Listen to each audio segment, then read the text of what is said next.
Vous allez bien, vous avez bien dormi et là vous passez une bonne journée. Alléluia. Que la gloire revienne à Dieu et que le Seigneur vous bénisse. Vous tous qui êtes là en ce matin, avant de prendre la parole de Dieu, je vous salue tous.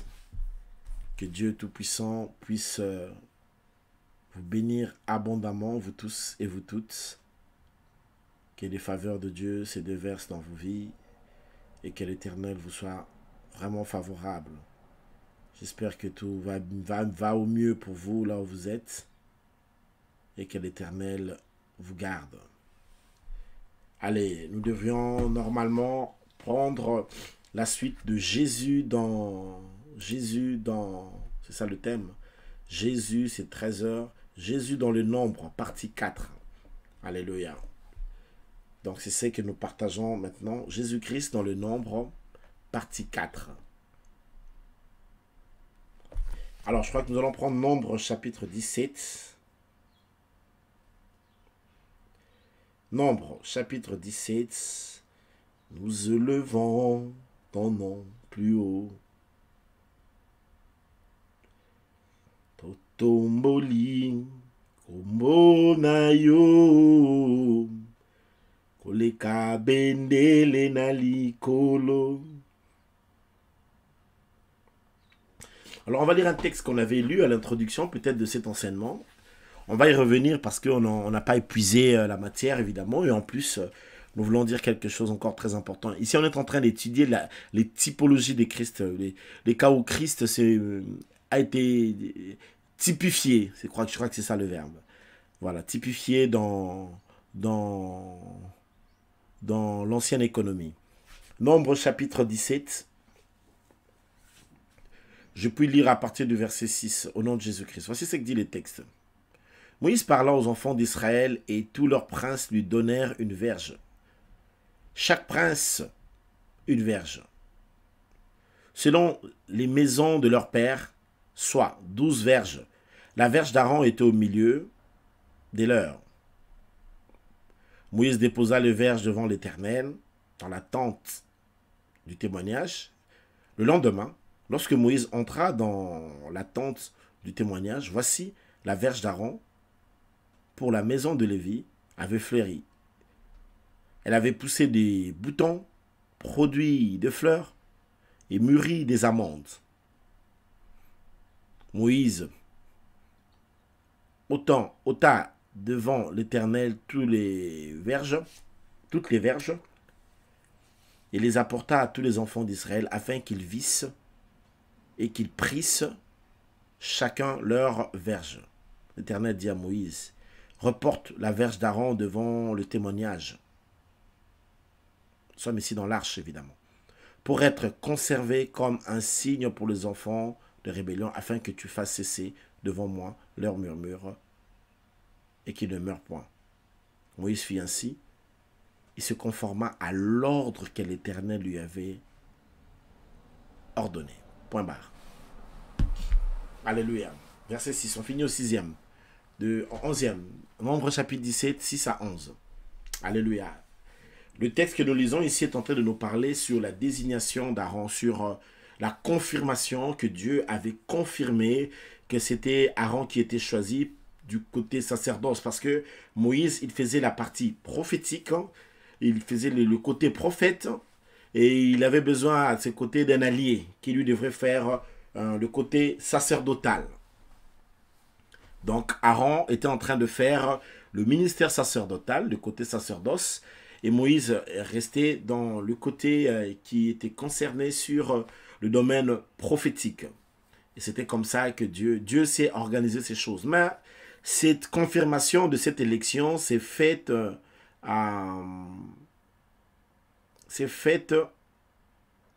d'une manière assez importante. Parce qu'il y avait pas mal de chahuts. C'est comme si des autres tribus aussi voulaient prendre la partie du sacerdoce. Et vous savez que Aaron était le petit frère de Moïse. Aaron, c'était son petit frère. Alléluia. Et donc, c'était la famille. Comme quoi pour dire que Dieu travaille aussi avec la famille. Dieu travaille aussi, après je ne vais pas aller dans des débats, mais du moins je peux vous dire que Dieu travaille aussi avec la famille. Et il n'est pas interdit qu'au petit frère du pasteur aussi de devenir pasteur. Ce n'est pas interdit. Il n'y a aucun verset qui dit que ça ne peut pas se faire. D'ailleurs, beaucoup de versets poussent dans ce genre de situation. Jésus, son petit frère Jacques, c'est lui qui avait pris l'église de Jérusalem. Jude était encore son petit frère. Alléluia. Et vous pouvez lire dans la Bible, vous allez vous rendre compte que souvent même dans la Bible, la famille était en réalité aussi une sorte d'église en réalité. Quand vous lisez, je ne dis pas ça comme ça, mais comprenez. En fait, le culte était le culte des familles aussi. Il y avait Abraham, depuis Adam, parce que qui a appris à ses enfants à adorer Dieu? Qui a appris à Caïn et Abel à adorer, à offrir et tout ça? C'est déjà toute une partie du sacerdoce qui a été faite en soi. Tu vois, donc ça montre que déjà, Dieu aime bien les cultes familiales, c'est très important aussi. Voilà, ça reste très important et c'est des choses que j'encourage personnellement, que j'encourage efficacement puisque j'en connais la puissance, les effets et les résultats. Alléluia. Alors, permettez-moi d'aller dans le fond de la pensée d'aujourd'hui. Alors, ici, quelle est la typologie? Nous avons étudié la typologie au travers de la verge, au travers du serpent que Moïse éleva, au travers du rocher que l'on devait parler et tout ça. Alors, j'aimerais aujourd'hui vous parler d'Aaron comme étant lui aussi le type de Christ. Est-ce que Moïse est le type de Christ? Oui, Moïse est aussi une typologie de Christ. C'est un type de Christ. C'est le prophète qui vient délivrer les gens de l'Égypte. Mais qui nous délivre de l'Égypte? C'est Jésus. C'est lui qui a écrasé la tête du serpent et qui nous a fait sortir de l'Égypte, qui est le symbole de l'emprise du diable, qui symbolise l'emprise du péché. C'est Jésus qui nous a tirés de l'emprise du péché. Donc Jésus est aussi, Moïse est aussi le type de Christ. Quand on dit le type de Christ, ça ne veut pas dire que c'est le Christ, mais c'est une image qui, dans l'Ancien Testament, parlait déjà de Jésus. Pourquoi on appelle ça une typologie, un type de Christ. Donc voilà. Seulement, quand vous regardez, vous allez comprendre aussi que Aaron est aussi un type de Christ. C'est ça que nous voulons peut-être parler pendant quelques minutes ici. Alléluia. Aaron, ça préfigurait aussi le Christ. Alléluia. Ça préfigurait aussi Jésus. Parce que Jésus-Christ a en lui seul 3 offices christiques. C'est comme ça qu'on appelle ça. Les 3 offices christiques. On va mieux apprendre ça à l'école biblique du savoir. Dans les 3 offices christiques de Jésus, il faut comprendre qu'il est prêtre, il est roi et il est prophète. Je répète, il est prêtre, il est prophète et il est roi. Les 3, quand on parle aussi de David comme autant un type de Christ, ou même comme Salomon. Salomon aussi était compris comme un type de Christ. C'est pourquoi tu vois le gars qui épouse 1000 femmes. Ne vous inquiétez pas, les 1000 femmes, ce n'était pas les 1000 femmes avec qui il était tout le temps, et comme les gens parfois le croient. C'était simplement un symbole d'un homme important, d'un homme puissant. Ça se fait aussi jusqu'aujourd'hui. Il y a aussi des hommes tu peux aller dans un royaume où un roi a plusieurs femmes, mais il n'a pas le temps d'aller avec toutes ces femmes. Non, c'est simplement, aujourd'hui en Afrique, il y en a encore des cas pareils. C'est simplement un symbole de pouvoir, un symbole de force, etc. Parce qu'après, tous les adultères aiment bien courir derrière des textes comme ça pour aller se cacher et trouver refuge. Ça n'a rien à voir avec ce qu'ils pensent dans leur tête. Rien à voir. Donc, rien à voir. Ce n'est qu'une illustration en réalité. Ça n'a rien à voir, rien à voir, rien à voir. Attends, 1000 bassi, attaque ou tout. Franchement, c'est pas possible. C'est des images aussi. Et puis, c'est pourquoi vous voyez, même quand on parle de l'époux avec les 10 vierges, c'est des images. Ou même quand on parle souvent du cantique des cantiques. Vous voyez un peu? Salomon et la femme qui est une femme étrangère qui est de peau noire. C'est la Bible qui le dit. Elle dit, je suis noire. C'est la plus belle femme de la Bible, la Sulamite. Alléluia. La Bible dit qu'elle était une très belle femme. Il y avait beaucoup de femmes, mais Salomon dit que toi, tu les surpasses toutes. Mais cette femme-là, de peau noire, étrangère, différente des autres femmes, c'est simplement Salomon qui est le type de Christ. Et cette femme reste la typologie ou le type de l'Église. Alléluia. Parce que dans la typologie de l'ancienne économie, il n'y a pas que la typologie de Christ. Il y a aussi la typologie du Saint-Esprit, il y en a. Il y a la typologie de l'Église, il y en a. Alors voilà, on peut même trouver dans l'ancienne économie la typologie du temps de la fin, de tout ce qui va être eschatologique. On le trouve là-bas, ça existe. Il y a même la typologie de Dieu comme Père. Voilà, ça existe. Et même quand vous lisez Abraham, qui va avoir un fils unique, on peut typifier Abraham comme le Père et Jésus comme étant le Fils unique. Vous voyez un peu ça? Donc voilà, bah, allez, là je boucle la boucle et je crois que j'ai été assez clair. Alléluia. Alléluia. Et je crois que j'ai été assez clair. C'est des types et tout ça. La Bible est remplie parfois des anthropomorphismes, de typologie, de théophanie. Toutes ces choses, ça existe. Alors quand quelqu'un lit mal la Bible, c'est une forêt. Quelqu'un peut se perdre à l'intérieur et peut se retrouver adultère en cherchant des versets pour s'appuyer derrière. Faut même pas, ça vaut même pas la peine. Bon, on va avancer, on n'a pas assez de temps. Alors maintenant ici, nous étudions Aaron comme étant le type de Christ. Alors il faut comprendre que dans les sacerdoces, il y a celui qu'on appelle le prêtre et les souverains prêtres. Tout d'abord, ils devaient être des Aaronides. Alléluia. Quand je dis des Aaronides, ça veut dire qu'ils sont de la descendance de Lévi. Parce qu'il y a 12 tribus d'Israël. Mais la tribu qui était chargée du sacerdoce, ce n'était pas tous. C'était la tribu de Lévi. C'est eux qui étaient chargés pour faire le sacerdoce. Ok? Suivez-moi très bien parce que je vais dire des choses très importantes tout à l'heure. C'est à la fois un enseignement et un message hyper important que nous devons savoir. Donc, il y a la tribu de Lévi qui, eux, étaient chargés de faire quoi? Leur rôle. C'était quoi leur rôle? C'était le sacerdoce, donc le service de Dieu, le service du temple. Et Dieu, même quand il structure son œuvre, il a toujours structuré comme ça. Il y a des gens qui doivent être dans le front. Il y a des gens qui vont avoir des appels à temps plein. Il y a des autres gens qui doivent avoir des appels à temps partiel. Aussi, ça existera aussi. Après, il y a des gens que Dieu a appelés pour bénir le peuple. Et ils sont mis à part pour ça. Leur rôle, leur travail, c'est aussi ça. Alléluia. Et c'est très important. Parce que c'est au travers d'eux, ces gens-là ont reçu un mandat de Dieu. Donc Dieu les écoute. Dieu les a mis dans... Ils sont dans le gouvernement de Dieu. Tous peuvent être ministres. Nous tous pouvons être dans le gouvernement de Dieu. Mais même dans les mêmes gouvernements, tous les ministres ne sont pas régaliens. Il y a des ministres qui ont des ministères régaliens. Alléluia. Qui ont des ministères régaliens. Donc ça veut dire que ce ministère-là a une importance capitale. Et bon voilà, je ne vais pas aller plus loin. Comprenez seulement que c'est comme ça que ça fonctionne aussi l'œuvre de Dieu. C'est pourquoi Dieu a institué des ministères. Il a mis les 5 ministères de la parole. C'est pas en vain que Dieu a mis les 5 ministères de la parole. Parce que Dieu conserve ces gens pour que son œuvre, il existe un monde du soir, un monde du jour. Oui, pour que son œuvre dans le monde puisse avancer, il faut que ces gens-là soient là. C'est comme ça, ça fonctionne comme ça. Raison pour laquelle les gens aussi qui ont compris ça et qui font avancer l'œuvre de Dieu, Dieu aussi les bénit. Dieu doit le faire. Pour quelle raison? Parce que c'est comme ça que Dieu a structuré les choses. Ça marchera toujours comme ça. Que les gens râlent, que les gens murmurent, que les gens boudent, ça va aller comme ça. Ça ne changera pas. Après, c'est vrai que c'est un terrain qui est compliqué puisqu'il y a tellement des aventuriers aussi qui s'invitent dans ce même terrain. Ça reste compliqué. Mais seulement, ce n'est pas parce qu'il y a des faux dollars qu'on va jeter tous les dollars. On ne jette pas le bébé avec l'eau du bain. Donc, il y a aussi des vrais, quoi qu'il y a aussi des faux. J'en suis hyper conscient. Je peux avancer? Donnez-moi un amen que j'avance. Alléluia. Alors, donc là, dans le sacerdoce, il va y avoir plusieurs types de sacerdoce. Des Aaronides, comment je voulais dire, des gens qui servent dans le temple. Alléluia. Et aujourd'hui, nous tous, nous sommes un royaume de sacrificateurs. Nous tous, nous sommes en train de servir dans le temple. Ça, il faut le dire. Seulement, la manière dont nous servons dans le temple, ce n'est pas toujours de la même manière. Pourquoi? Parce qu'il y avait dans le temple des sacrificateurs, eux, ils ne servaient qui ne s'occupaient que des lampes, des lumières du temple. Il y avait des Césaronides, des fils de Lévi. Ils sont descendants des fils de Lévi, mais eux étaient chargés simplement de s'occuper de telles choses. Chaque personne avait son rôle.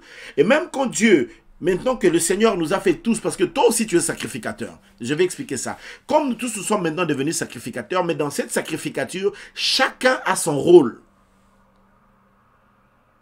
C'est pourquoi la Bible dit qu'il n'y ait pas parmi vous beaucoup d'enseignants. On peut même avoir peut-être beaucoup de prédicateurs, mais des enseignants, il ne faut pas qu'il y en ait. Tout le monde ne doit. C'est pourquoi tu vois, il y a tellement d'hérésies, tellement de fausses prédications, tellement de faux enseignements. Et la Bible a dit dans le temps de la fin, il y a 2 ministères qui vont être dangereux, le ministère de prophète et le ministère de docteur. Parce qu'il y a tellement de faux enseignements. Il y a des enseignements, quand tu écoutes, tu rigoles. Alors une fois j'ai entendu, alors excusez-moi de dire ces genres des exemples, hein. Je le dis parce que je sais aussi qu'il y a pas mal de réalités spirituelles dans lesquelles le diable est en train de travailler. Alors j'ai entendu une personne qui a dit que la croix, c'est ça la dîme. Ah! J'ai dit aussi, mais vous, où est-ce que vous allez prendre ces messages démoniaques? Vous prenez ça où? Ça, quel rapport? Et j'entends parfois certaines révélations, et je vous assure, ou quelqu'un qui fait sortir Branham dans les textes bibliques. Il va chercher un verset et dit que c'était Branham. Ou on va chercher un verset, on fait sortir Kimbangu, on fait sortir. Mais ça n'existe pas, c'est pas vrai. La Bible n'a pas l'intention de parler de qui. La Bible parle de Jésus. C'est lui l'écriture. C'est lui la révélation de l'écriture. Non mais franchement, il y a des choses qui sont vraiment... Non mais c'est pas intéressant, je vous assure. Alors il y a tellement d'enseignements. Où les gens, quand tu... Alors, une dernière fois, je recevais quelqu'un, une de mes filles là, qui m'appelle, qui me dit, non, il y a un prophète qui lui a dit d'aller prendre un pigeon, de couper un pigeon, de lui amener un pigeon. Il va faire l'expiation avec un pigeon. J'ai dit, mais ça, c'est grave. Il y a de plus en plus de faux docteurs, de faux enseignements. Il faut faire attention. Après, c'est pas parce qu'un enseignement te plaît. Surtout les gens qui n'aiment pas donner la dîme. Quand ils rencontrent un enseignement qui leur dit ne donnez pas la dîme, ah, ils s'accrochent à ça. Là, maintenant, ça devient leur prédique. Non, voilà, c'est l'ancienne économie. D'ailleurs, ça existait avant la loi. Parce qu'Abraham n'était pas dans la loi, il l'a fait. Alors, quand on essaie de les ramener dans les Écritures, ils disent non, mais tu vois, moi, j'ai lu dans la Bible, et ils cherchent des versets. Il ne faut pas, parce qu'un message rencontre ce qui te plaît, que tu dises Amen. Il faut dire Amen à la parole de Dieu. C'est à la parole de Dieu qu'on dit Amen. Alors je me souviens de ce frère-là qui a prêché la sanctification. Il a prêché la sanctification. À la fin de la prédication, il a demandé aux gens de ne pas être polygames, d'abandonner la vie des désordres. Et à la fin, un des papas qui est partenaire dans son église s'approche, il dit à ses papas, papa, j'ai demandé seulement à tous ces frères-là de ne pas avoir plusieurs femmes. Toi, ton cas, Dieu connaît. Tu peux en avoir 2 ou 3. Dieu lui-même, il connaît. Toi, ton cas est différent. C'est du gros n'importe quoi. Alléluia. Vous voyez un peu où est-ce que nous en sommes. En fait, ça veut dire on en est à saucissonner la parole de Dieu, donc telle partie, c'est pour telle et telle partie, c'est bien aimé. Nous sommes dans le temps de la fin où les gens vont avoir les oreilles d'entendre des histoires qui sont des choses qui vont leur faire plaisir aux oreilles. La démangeaison d'entendre les choses agréables à l'oreille. Ça ne peut pas fonctionner comme ça. Alléluia. C'est moi, que tu sois partenaire ou pas, la parole de Dieu va rester la parole de Dieu.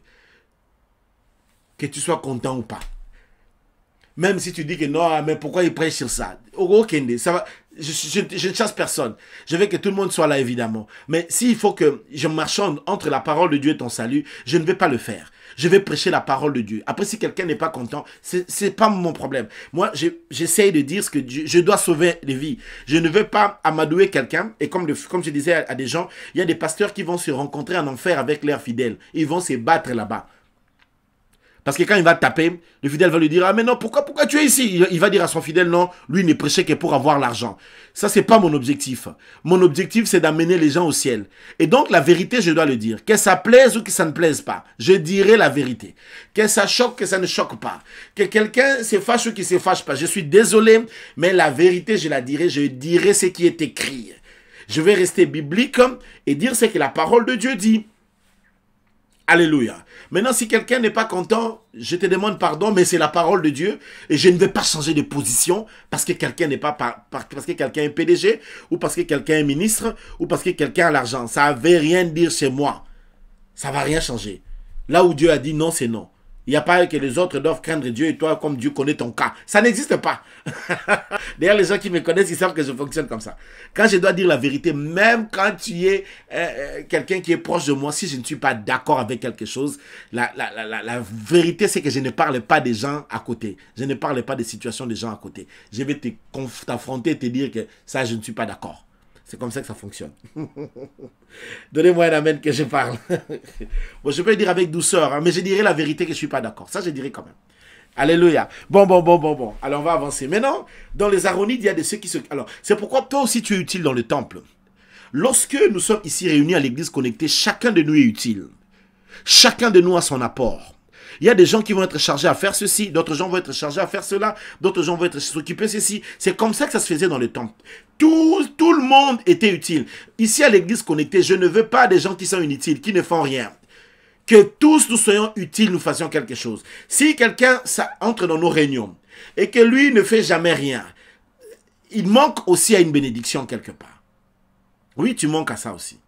C'est la vérité. Parce que quand tu fais partie de l'arbre, pour recevoir de la sève, tu dois être attaché à l'arbre. C'est comme ça. Nous sommes tous attachés à Christ.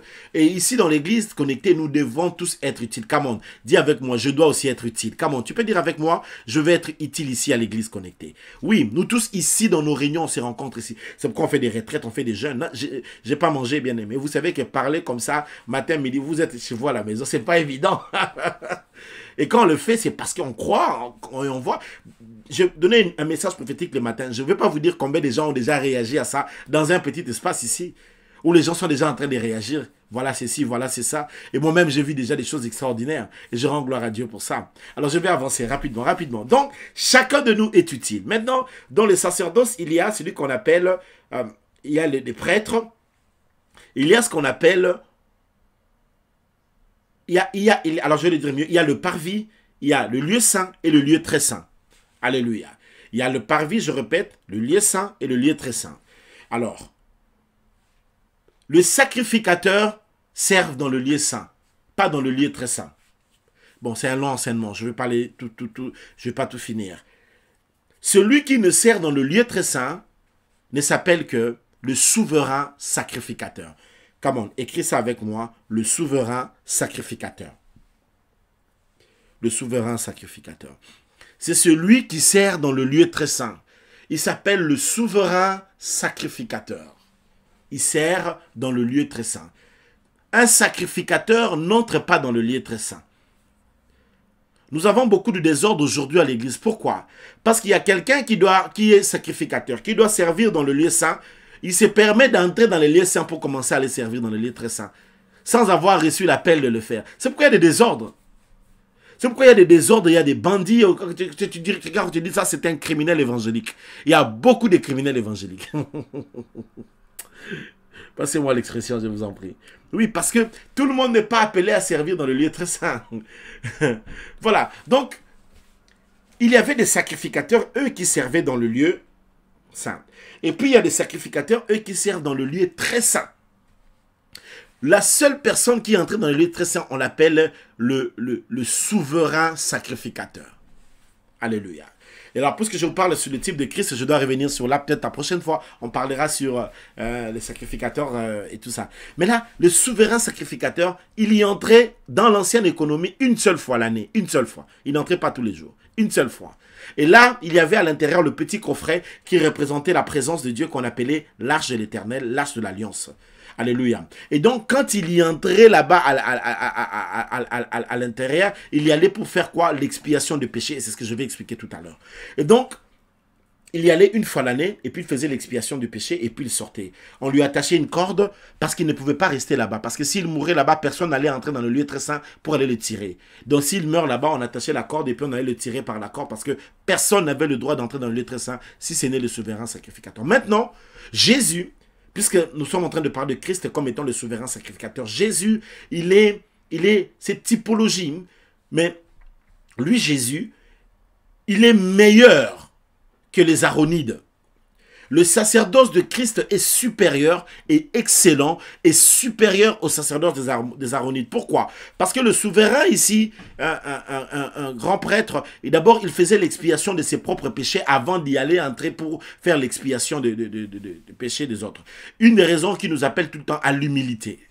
C'est pourquoi dans la vie, il faut être humble. Même quand tu te considères comme étant le plus saint, le plus parfait, sois humble. Soyez toujours dur envers vous-même. Ne soyez pas dur envers les autres. Apprenez à être humble. Le fait de marcher dans la sanctification ne me donne pas le droit de traiter les autres comme étant des péchés, comme étant des péchés, donc de dénigrer les gens. Non, ça ne marche pas comme ça. Ce n'est pas une vertu de se comporter comme ça. Le fait de craindre Dieu, c'est quelque chose de bien, mais seulement... Sois dur envers toi-même, pas envers les autres. Aime les autres. Il faut aimer les autres. Il faut toujours se souvenir de ça. Parce que même quand tu marches dans la sanctification, ce n'est pas par tes efforts. Ce n'est pas parce que toi, tu es champion du monde de la sainteté. C'est parce que Dieu lui-même, il te fait grâce. Et puisque c'est une grâce, ça ne vient pas de toi, tu dois être aussi humble et reconnaître la grâce de Dieu. Comment? Tu peux me donner un amen? Je peux dire quelque chose? Parce que c'est aussi dangereux l'orgueil de la sanctification. Parce que beaucoup de gens tombent aussi dans ces genres d'orgueil. Après, je n'encourage pas les gens à vivre dans les péchés nullement. Si c'est lui qui va vivre dans les péchés, il ira en enfer. C'est dangereux de vivre dans les péchés. Tu ne peux pas vivre dans les péchés. Mais seulement, si tu vis dans le péché, il faut sortir de cette vie. Évidemment, il n'y a pas à négocier. La sanctification, ça ne se négocie pas. Ça ne se marchande pas. C'est la crainte de Dieu. Sans la sanctification, nul ne verra le Seigneur. Il n'y a pas à négocier sur cette matière. Après, si tu crains Dieu, sois humble. Reste très simple. Reste modeste. Et c'est très important. Alors, je vais avancer pour... Excusez-moi. Pour commencer un peu à clôturer, petit à petit. Alors, ici... Le souverain sacrificateur avait un rôle, c'était de prendre l'animal qu'on amenait et puis l'aller offrir. Alors on amenait 2 boucs. Il y avait un bouc pour Azazel et un bouc pour l'Éternel. C'est là où va naître l'expression bouc émissaire. Voyez. Le bouc Azazel, l'homme qui amenait le péché, il devait mettre la main sur la tête de l'animal. Il mettait la main sur la tête de l'animal et puis on prenait cet animal, on l'envoyait dans la direction du désert. Une sorte de retour à l'expéditeur, parce qu'on considère que le diable est dans le désert, et quand on envoyait ça dans le désert, ça veut dire qu'on lui renvoie ses péchés. Donc, quand la personne mettait la main sur la tête de l'animal, donc il prenait ses péchés, il les mettait sur l'animal, et on l'envoyait à l'Azazel. On le remettait à son origine. L'origine du péché, ça vient du diable. Allez, retourne vers le diable. Alléluia. Je prie ce matin que tous les péchés qui te menaçaient, que ça retourne vers le diable. Que la malédiction, ça retourne. Que les problèmes, ça retourne. Comment qui a dit avec moi, retour à l'expéditeur ce matin. Alléluia. Dis ça plus fort, retourne à l'expéditeur. Au nom de Jésus de Nazareth. Alléluia. Et il y avait un autre animal qui restait. Et cet animal-là, c'est l'animal qu'on donnait. Pourquoi? Pour maintenant faire l'expiation. Et là, le sacrificateur, le souverain grand prêtre, allait faire l'expiation des péchés. Vous êtes avec moi? Est-ce que ça va? Je sais que c'est très long. Cette partie, c'est le sacerdoce. C'est normal que ça soit long. Excusez-moi. Alors, maintenant, pour commencer à atterrir vraiment. Ici, Jésus, c'est lui qu'on appelle le véritable souverain sacrificateur. Et même Hébreu l'appelle Megan Archierus. Dans Hébreu, le grec de l'hébreu l'appelle le Megan Archierus. Alléluia. Ça veut dire le grand prêtre des grands prêtres. Parce que il y a Hierus veut dire prêtre, Arc veut dire souverain grand prêtre, Megan Archierus, donc les grands prêtres des grands prêtres. Jésus est le grand prêtre des grands prêtres. C'est lui le type. C'est lui-même le véritable Aaron, si on peut dire ça. C'est lui le véritable. Alléluia. Seulement lui, il est né dans la tribu de Juda. Alléluia. Son sacerdoce est très différent. Il n'est pas semblable parce que lui, il n'entre pas avec les sangs de bouc. Il n'entre pas avec le sang de l'animal. Il entre avec son propre sang. Comment qui peut dire ça avec moi ce matin? Avec son propre sang.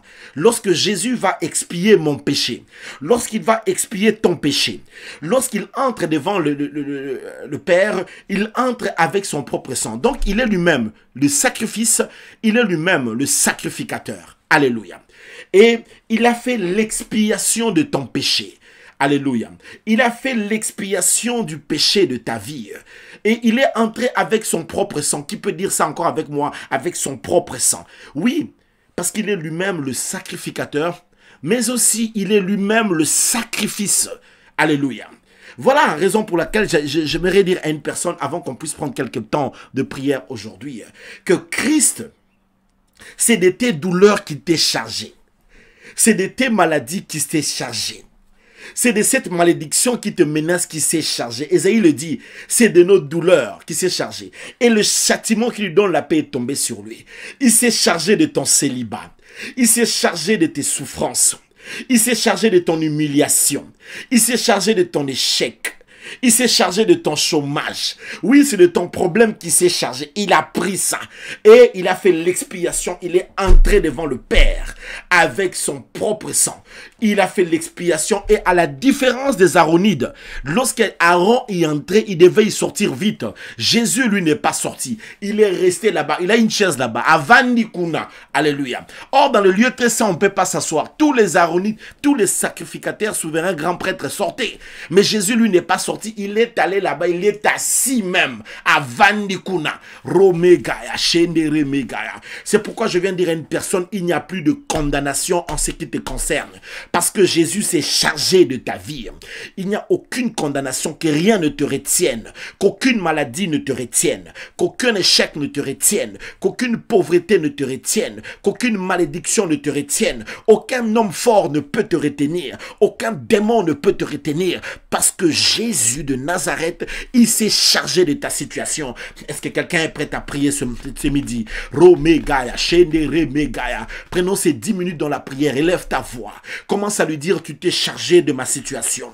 C'est toi qui as fait l'expiation de mon péché. Ce matin, même si tu as fait des plus grands péchés, même si ton cœur te condamne, Dieu est plus grand que ton cœur. Même si tu as fait des choses horribles, tu as fait, je ne sais pas moi, quel genre de péché que tu as fait qui te trouble régulièrement. Je suis venu te dire qu'aujourd'hui, Jésus s'est chargé de cette histoire. Tu vas dire à Jésus, s'est chargé de ça. Et toute malédiction, toute conséquence de ces péchés a été prise par le Seigneur. Parce que lui, il s'est chargé et il est assis là-bas pour ton cas. Romegaya, Shendere Megaya. Il s'est chargé de ta situation. Refuse la malédiction. Refuse la honte. Refuse l'humiliation. Refuse le régime. Refuse le regret. Refuse la pauvreté. Refuse la stérilité. Refuse la médiocrité. Refuse les incompréhensions, la confusion. Refuse toutes les choses. Lève ta voix. Prie, prie, prie, prie maintenant. Romegaya. Parce que Jésus s'est chargé. Dis ça maintenant. Lève ta voix. Dis cela devant le trône du Père, que Jésus s'est chargé de cette situation. Il les a prises à la croix. Il les a prises. Lève ta voix. Prie au nom de Jésus. Alléluia. Romegaya, Shendere Megaya. Tu as pris notre situation. Ramegaya. Le diable n'a rien à réclamer de nous. Il n'a rien à dire. Que l'ennemi se taise.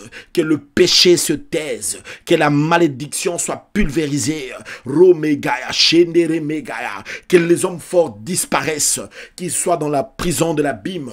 Ronto Megaya, Shendere Megaya. Parce que c'est ma cause que Jésus a payé. Tu es entré avec ton propre sang. Tu t'es chargé de ma situation.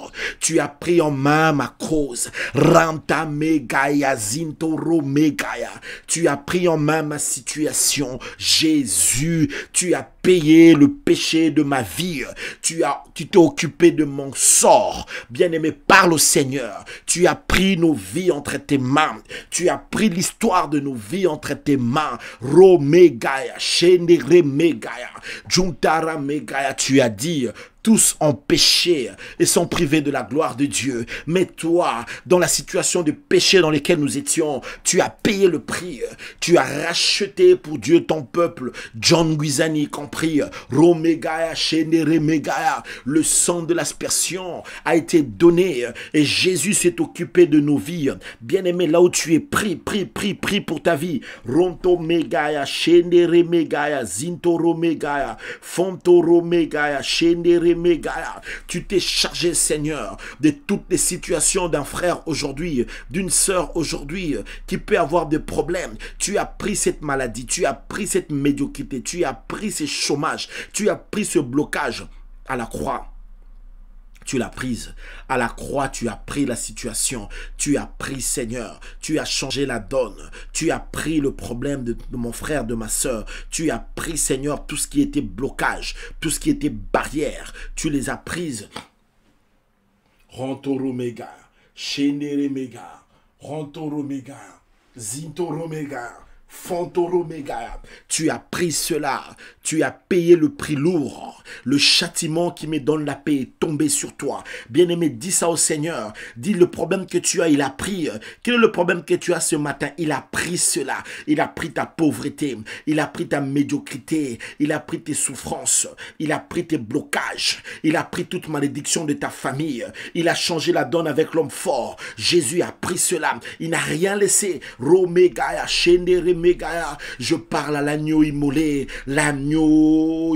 sans tache, celui dont le sang est précieux, celui qui a pris notre cause, celui qui a pris nos souffrances, celui qui a pris ma misère, celui qui a pris toutes les réalités de ma vie, celui qui est entré dans nos vies.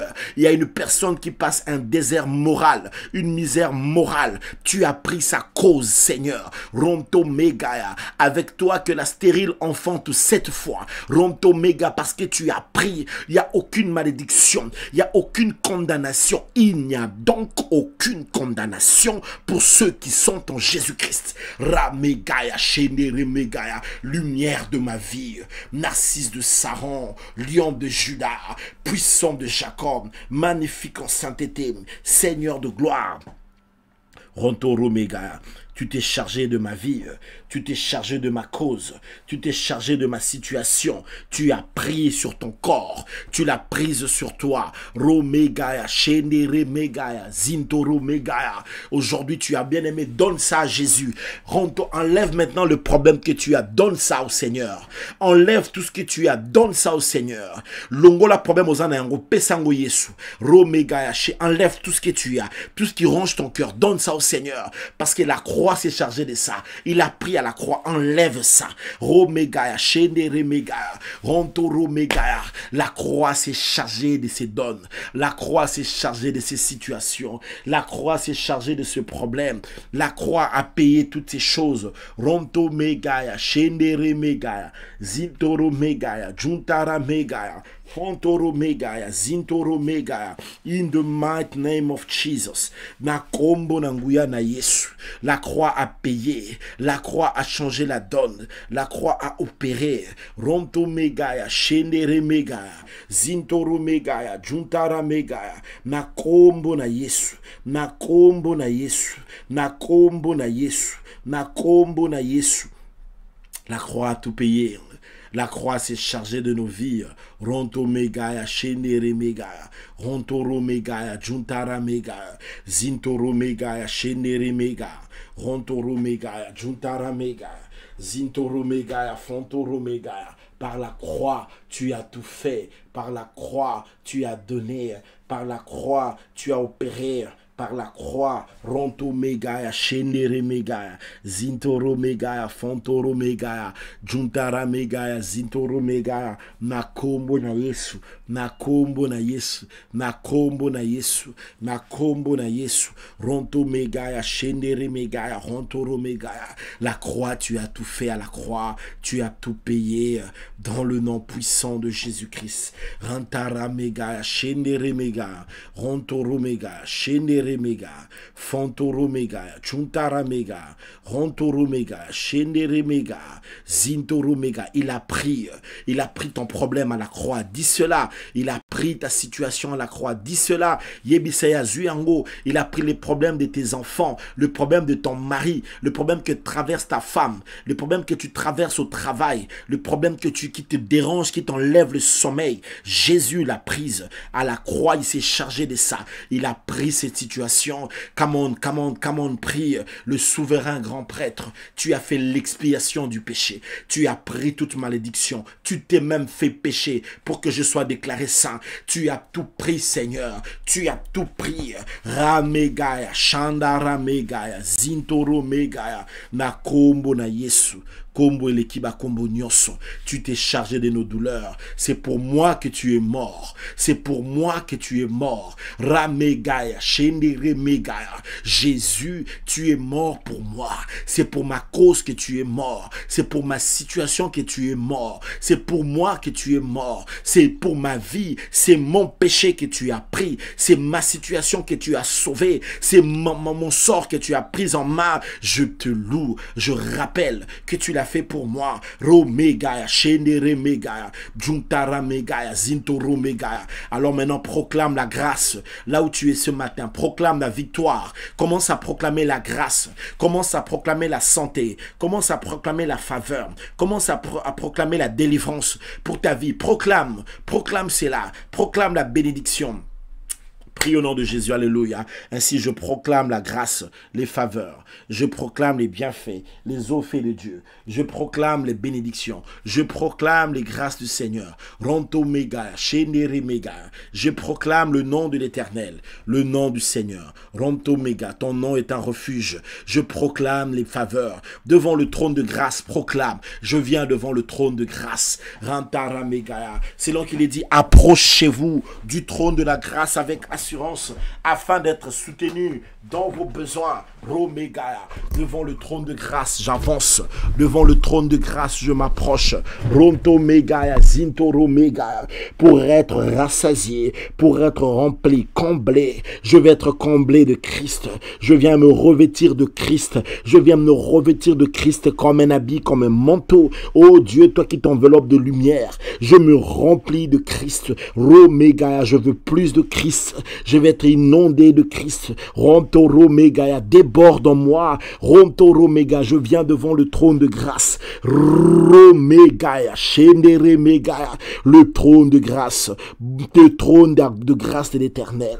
Ranta mega, zintoro mega, shendere mega, fontoro mega, zintoro mega, shendere mega, ronto mega, zintoro mega, shendere mega, ngolu, liboso ya kitina ngolu, liboso ya kitina ngolu, les trônes de grâce, ra là où est assis à la droite du Père, celui qui est mon époux, mon fiancé, Jésus de Nazareth, celui qui est mon Seigneur et mon Sauveur, mon roi, Romegaya, pour être soutenu, Romegaya, Shendere Megaya, je proclame des faveurs, je proclame des grâces, la miséricorde, merci Seigneur pour le don du salut, Romegaya, Shendere Megaya, je proclame la victoire, le succès, je proclame toutes les choses meilleures, les ouvertures, les grâces, les faveurs, les bénédictions, les finances et toutes les choses importantes, la santé, toutes les grâces. Rontoré, je saisis le temps dans le nom puissant de Jésus. Je me laisse être comblé des grâces du Seigneur. Merci de déverser ta grâce sur des gens ce matin, ce midi, Seigneur, dans cette famille, dans la vie de ce frère, de cette sœur, de chaque personne qui est connectée devant le trône de grâce. Déverse des grâces, des faveurs, les choses meilleures. Déverse, déverse. Roméga, que de ton trône, d'où coulent toutes les choses meilleures, qu'elle est meilleure de Dieu, se déverse dans nous, en nous et avec nous et sur nous. Romegaya, Shendere Megaya, Zinto Romegaya, le meilleur du vin, le meilleur de l'Éternel se déverse dans le nom puissant de Jésus, le nom qui est au-dessus de tous les noms. Merci Seigneur Jésus. Tu vas remercier le Seigneur. Commence à lui remercier. Ramegaya, dis-lui merci. Junta Megaya, Romezinto Megaya, merci. Merci pour toutes ces choses. Commence à lui remercier. Commence à le remercier. Dans le nom puissant de Jésus de Nazareth. Merci pour tout ce que tu as fait. Merci pour tout ce que tu as déversé. Merci pour tout ce que tu as accompli. Rontoro Megaya, Shendere Megaya. Rontoro Megaya, Shendere Megaya. Rontoro Megaya, Juntara Megaya. Fontoro Megaya, Shendere Megaya. Au nom puissant de Jésus de Nazareth. Le nom qui est au-dessus de tout le nom. Le nom glorieux. Le nom béni de Jésus. Nous avons ainsi prié. Nous disons Amen. Qui a dit plus fort Amen? Qui a encore dit plus fort Amen? Qui a acclamé pour la gloire du Seigneur? Qui a acclamé pour la gloire du Seigneur? Que le Seigneur vous bénisse, que Dieu vous bénisse. Maranatha, voilà, nous sommes arrivés vers la fin de ce programme, de ce midi. Et je sais que bientôt, vous allez manger dans quelques minutes. Et que le Seigneur vous bénisse pour tous ceux qui avaient assisté à ce programme. Et je pense que nous allons nous revoir à 20h30 pour la suite de nos assises, pour la suite de notre prière et la prière de ce soir. Alléluia. Bien-aimés, j'aimerais seulement faire une petite remarque. Souvent, quand nous commençons la prière, la première partie, elle est très longue. Voilà pourquoi c'est toujours important d'être là à l'heure. Parce que souvent, les débuts, là, on prend... Parce que, par exemple, aujourd'hui, on va directement entamer une première partie dans la prière à 20h. Donc, quand tu rates ça, c'est pas toujours facile. Voilà, après l'enseignement, il ne nous reste pas trop de temps. À moins que vous acceptiez qu'on puisse prolonger l'heure. Bon, je sais pas, mais du moins, on essaie de respecter votre heure et de respecter aussi votre agenda. Et donc, on essaie vraiment de faire Si on peut être là à l'heure, ça serait vraiment bien. De bien commencer à 20h30. On est déjà là, on commence la prière. On prend vraiment le temps de la prière, la première partie de la prière. On prie comme il se doit. Et donc voilà, et ça sera toujours intéressant. Quant à moi, je vous remercie. Merci d'avoir été là. Que le Seigneur vous bénisse. Restez dans la paix et un très bon appétit. Je ne sais pas ce que tu as préparé. Mais sinon, un très bon appétit à vous tous et à vous toutes. Et mangez et à ne pas exagérer. Veuillez ne pas faire l'excès délectable, frère. Pas trop de foufou, frère. Je souhaite joyeux anniversaire à la sœur Judith. Ah, je crois qu'elle est là. Hein? La sœur Judith, si tu es là, happy birthday. Happy birthday to you. Alors, si elle n'est pas là, passez là le message quand même. Que Dieu te bénisse. Je bénis cette année nouvelle dans ta vie.